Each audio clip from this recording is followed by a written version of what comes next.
Shalom Bapak Saudara yang dikasihi Tuhan, kembali lagi kita belajar dari 2 Timotius pasal 2 ayat 14 bagian B. Saya bacakan untuk saudara semua. Malah mengacaukan orang yang mendengarnya. Malah mengacaukan orang yang mendengarnya. Saudara, di sebuah portal media Kompas, saya membaca saudara dampak-dampak yang terjadi akibat Perang Dunia Kedua.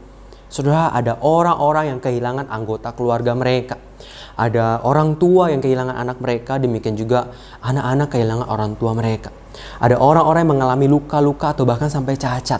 Baik itu prajurit maupun masyarakat sipil. Ada dampak-dampak ekonomi yang terjadi dan sebagainya dan sebagainya. Saudara, mungkin perpecahan yang terjadi di gereja tidak memberikan dampak sampai sedemikian rupa. Tapi bukankah tidak sedikit gereja yang pecah akibat adanya perbedaan atau ketidaksetujuan?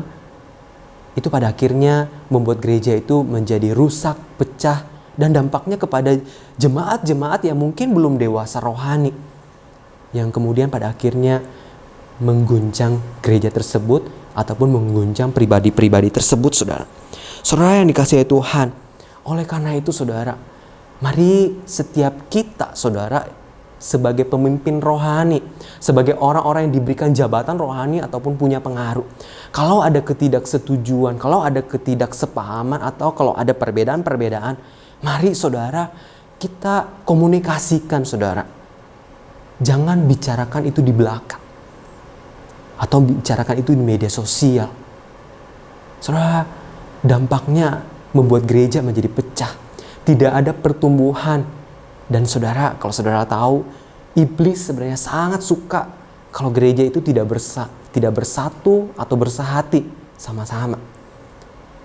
Oleh karena itu saudara, saya mengajak untuk setiap kita semua sebagai orang-orang yang menerima anugerah, saudara, kita perlu mendoakan para pemimpin yang ada di gereja, rohaniwan, majelis, pengurus gereja, atau siapapun itu yang diberikan jabatan rohani atau punya pengaruh.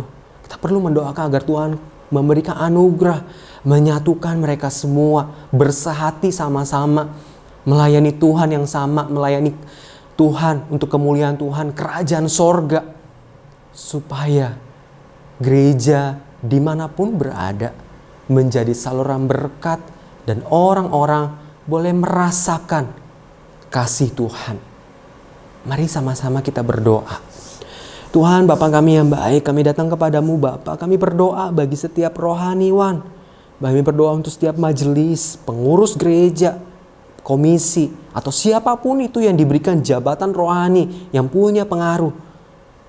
Kiranya Tuhan beranugerah kepada setiap mereka, menyatukan mereka semua ya Tuhan, agar sama-sama boleh rendah hati, sama-sama boleh bersatu untuk kemuliaan bagi nama Tuhan.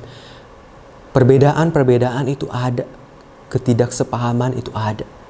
Tapi biarlah kiranya perbedaan-perbedaan yang ada itu boleh dikomunikasikan dan sama-sama boleh melihat kepada Tuhan Yesus, Tuhan yang sama, yang kita kasihi, yang kita sembah, yang kita layani.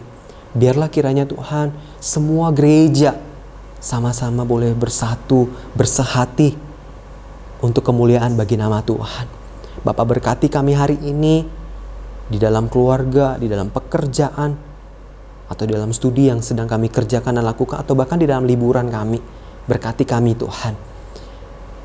Hanya di dalam nama Tuhan Yesus kami berdoa. Amin.